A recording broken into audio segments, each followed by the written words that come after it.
दिल्ली के मुख्यमंत्री पद से अरविंद केजरीवाल ने दिया अपना इस्तीफा। विधानसभा में जन लोकपाल बिल पर हार के बाद उठाया कदम। कांग्रेस पर वादा खिलाफी का आरोप। केजरीवाल ने की दिल्ली विधानसभा भंग करने की सिफारिश। उपराज्यपाल से जल्द चुनाव कराने की मांग। विधानसभा में जन लोकपाल बिल पर अकेली पड़ी आम आदमी पार्टी। बीजेपी कांग्रेस समेत 42 विधायकों ने विरोध में की वोटिंग। दिल्ली में नॉर्थ ईस्ट के छात्रों का विरोध प्रदर्शन। पुलिस ने प्रदर्शनकारियों पर बरसाई लाठियां।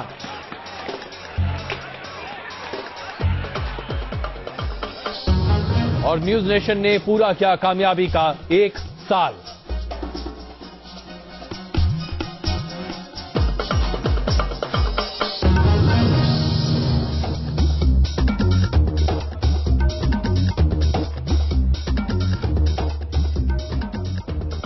आप लगातार ये कवरेज देख रहे हैं न्यूज नेशन पर। हम आपको बता रहे हैं किस तरीके से अरविंद केजरीवाल के इस्तीफे के साथ दिल्ली में एक बहुत बड़ा संवैधानिक संकट खड़ा होता हुआ दिखाई दे रहा है।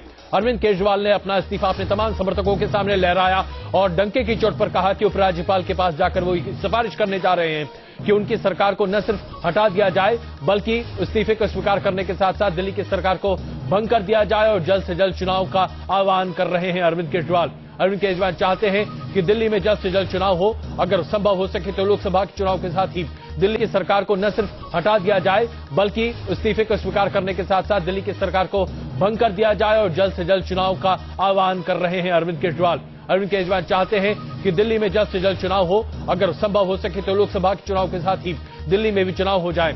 मंशा साफ है। अरविंद केजरीवाल चाहते हैं कि अगर चुनाव लोकसभा चुनाव के साथ हो जाए, यानी कि विधानसभा के चुनाव लोकसभा के चुनाव के साथ हो जाए, तो दिल्ली में कम से कम आम आदमी पार्टी की सरकार पुरजोर तरीके से वापस आ सकती है। ऐसा भरोसा उन्हें है। अपने तमाम समर्थकों के सामने अपने मंत्रिमंडल और खुद का इस्तीफा उन्होंने लहराया और कहा कि उपराज्यपाल के साथ मिलकर वो अब दिल्ली की सरकार को भंग करने की सिफारिश करने जा रहे हैं।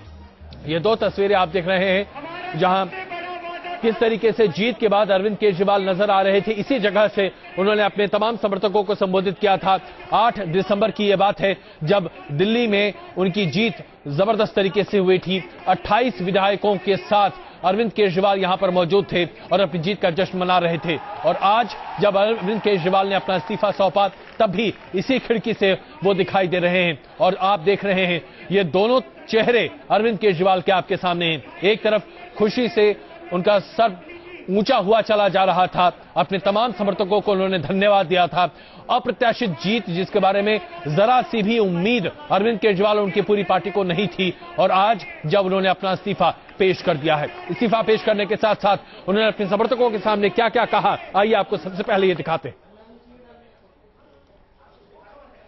दोस्तों, मैं बहुत छोटा आदमी हूं, मेरी कोई औकात नहीं है।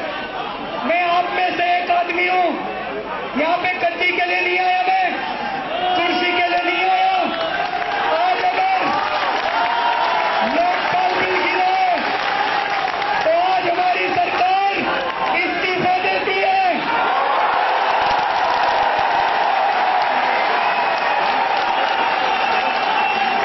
आज हमारी सरकार इस्तीफा देती है।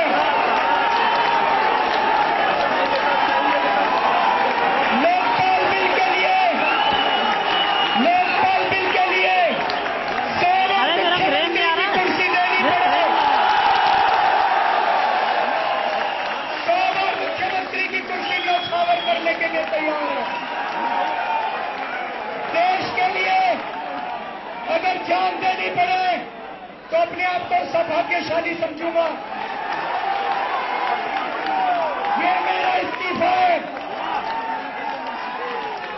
हमारी कैबिनेट मीटिंग हुई थी। हमारी कैबिनेट ने मिलके ये निर्णय लिया है कि हमारी सरकार आज इस्तीफा देती है। ये हमारा इस्तीफा है।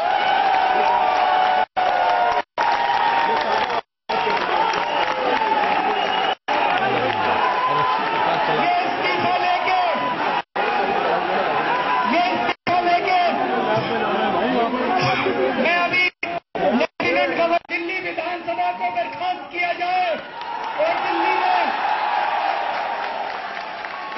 तुरंत दोबारा चुनाव करवाए जाएं। मोदी जी हेलीकॉप्टर इतनी बड़ी बड़ी रैलियों का पैसा कहां से आता है? और इन दोनों ने मिलकर आज जन लोकपाल बिल पेश नहीं होने दिया। इनको ये लगा कि ये केजरीवाल के पास अभी तो एक छोटी सी एंटी करप्शन ब्रांच है, उसी से इसने नाक में दम कर रखा है। कल को अगर लोकपाल बिल आ गया, अगर जन लोकपाल बिल आ गया, तो इनमें से आधे से ज्यादा जेल चले जाएंगे।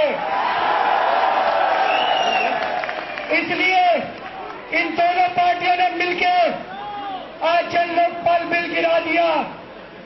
इनको यह भी डर था कि अगर ये सरकार चलती रही तो अभी तो मुकेश अंबानी और वीरप्पा मोइली को ही पकड़ा है, थोड़े दिन में शरद पवार की बीमारी आ सकती है, थोड़े दिन में शायद कमलनाथ की बीमारी आ जाए। इसलिए कुछ भी हो जाए, इस केजरीवाल को निकालो। दोस्तों, मैं बहुत छोटा आदमी हूं, मेरी कोई औकात नहीं है। मैं आप में से एक आदमी हूं। यहां पे गद्दी के लिए नहीं आया, मैं कुर्सी के लिए नहीं आया। आज अगर लोकपाल बिल गिरे तो आज हमारी सरकार इस्तीफा देती है। सरकार बनाई थी 28 दिसंबर को, और उसके बाद से हमारे साथ के साथ मंत्री आज तक ठीक से सोए नहीं है। रात दिन से हम काम कर रहे हैं पिछले 48 दिन। हमने दिल्ली वालों के लिए काम करने में कोई कसर नहीं छोड़ी है। हमने बिजली के दाम कम करे, पानी के दाम कम करे, इन बिजली कंपनियों का ऑडिट करवाने के ऑर्डर करे, दिल्ली में भ्रष्टाचार कम करा। हमने पूरी साफ नीयत से, ईमानदारी से काम करने की कोशिश की। हो सकता है हमसे गलतियां हुई हो, हम भी इंसान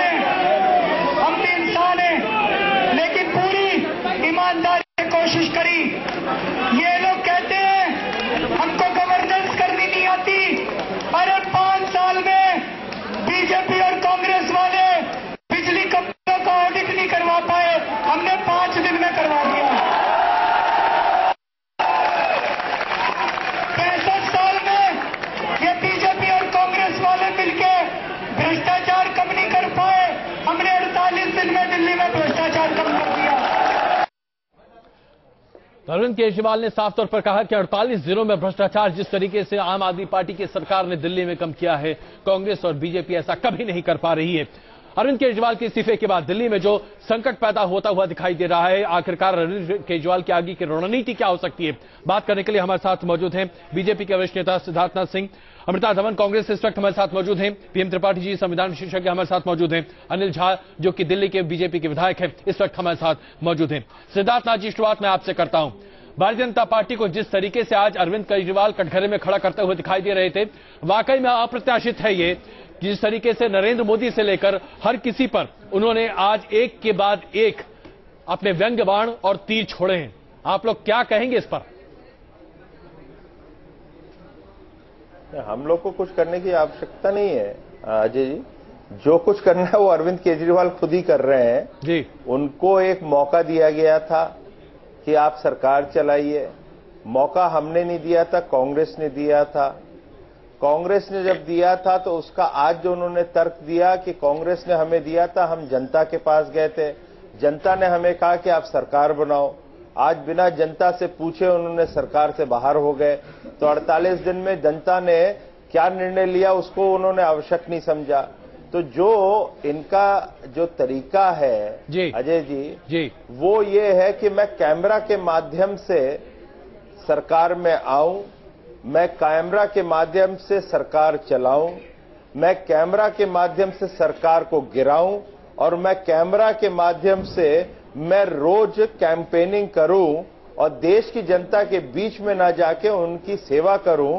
जिसका इनको मौका दिया था वो उससे भागते हुए आज दिखे हैं। इससे ज्यादा कुछ नहीं कहने की आवश्यकता है। सिद्धार्थनाथ जी, जनता इनको अब जवाब देगी। सिद्धार्थनाथ जी, यहाँ पर दो अहम मुद्दे हैं जिसको मुद्दा बनाकर उन्होंने अपने इस्तीफा पेश किया है।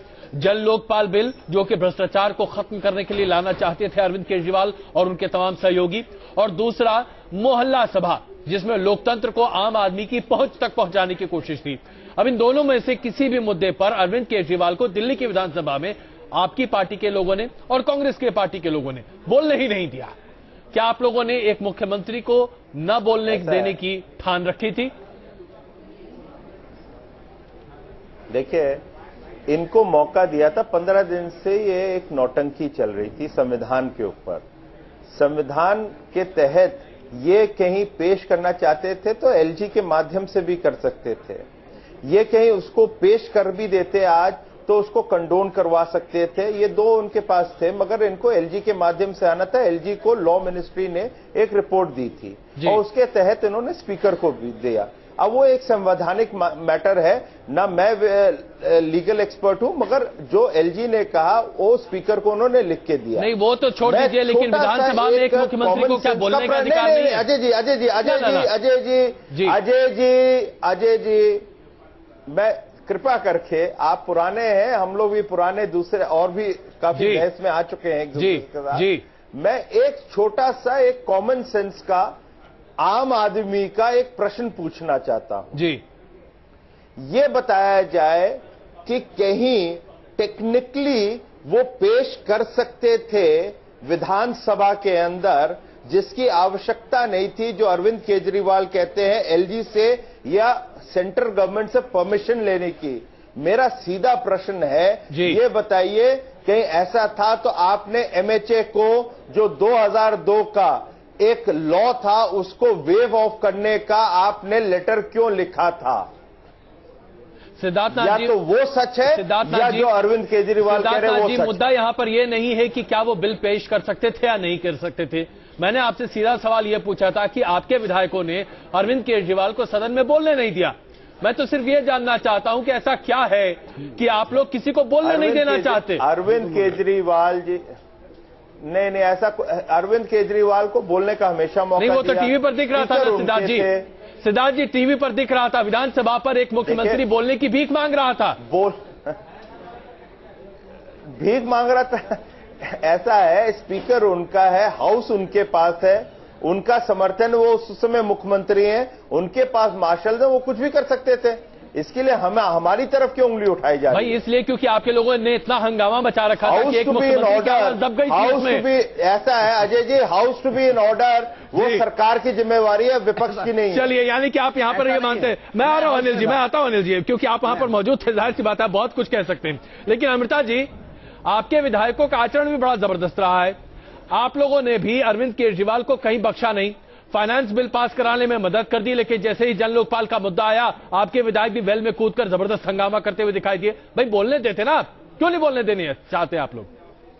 देखिए आपने खुद ही मेरे इस सवाल में अपने आप ही जवाब जो है दे दिया है। सबसे बड़ी बात कि आज केजरीवाल जी का ये जो इस्तीफा है, ये दिल्ली की जनता के साथ ना ही सिर्फ धोखा बल्कि एक राजनीतिक मौका परस्ती भी है। लेकिन बड़ी दुख की बात यह है कि सिर्फ इतना अगर कांग्रेस पार्टी ये बोल रही है कि आप संवैधानिक तरीके से काम कीजिए और उस प्रक्रिया का सम्मान कीजिए जो कि इस देश में हर लेजिस्लेचर और हर पार्लियामेंटरी करता है, और उसके ऊपर इनको आपत्ति है, ये किसी की समझ में नहीं आ रहा। हर तरीके में अपने आप को कानून से ऊपर रखने की जरूरत क्या है? साफ बोल रहे हैं, मंच पर बोल रहे हैं, और कांग्रेस पार्टी हर कैमरे पे भी जाकर बोलती है, हर मीडिया में बोलती है और इस बात को मानती है कि जन लोकपाल पास होना चाहिए। हमने उसके कंटेंट के ऊपर कभी सवाल नहीं उठाया क्योंकि वो डिस्कशन में कभी आने ही नहीं दिया इन्होंने। अमृता जी, मुद्दा यहाँ पर ये नहीं है कि जन लोकपाल पारित होना चाहिए कि नहीं, दूर की बात है। अमृता जी, मुद्दा यहाँ पर ये नहीं है कि जन लोकपाल पारित होना चाहिए कि नहीं। इस देश में लोकपाल बिल पहले से पारित है, चलिए उसके बारे में तो मुद्दा नहीं है। मुद्दा यहाँ पर यह है कि एक मुख्यमंत्री अपनी आवाज बुलंद करना। अमृता जी सुनिए तो सही, लोकपाल बिल पास अमृता जी मुद्दा जी, मैं आ रहा हूँ सिद्धार्थ जी एक सेकंड। देश की जनता अमृता जी लेकिन ऐसा क्या है? अमृता जी आप जरा सुनिए तो सही। छोड़ना नहीं चाहते थे, देखिए ऐसा कर रही हैं आप, लोकपाल के अंदर बाकी सदस्यों को शामिल नहीं करना। अब देखिए ऐसा है कि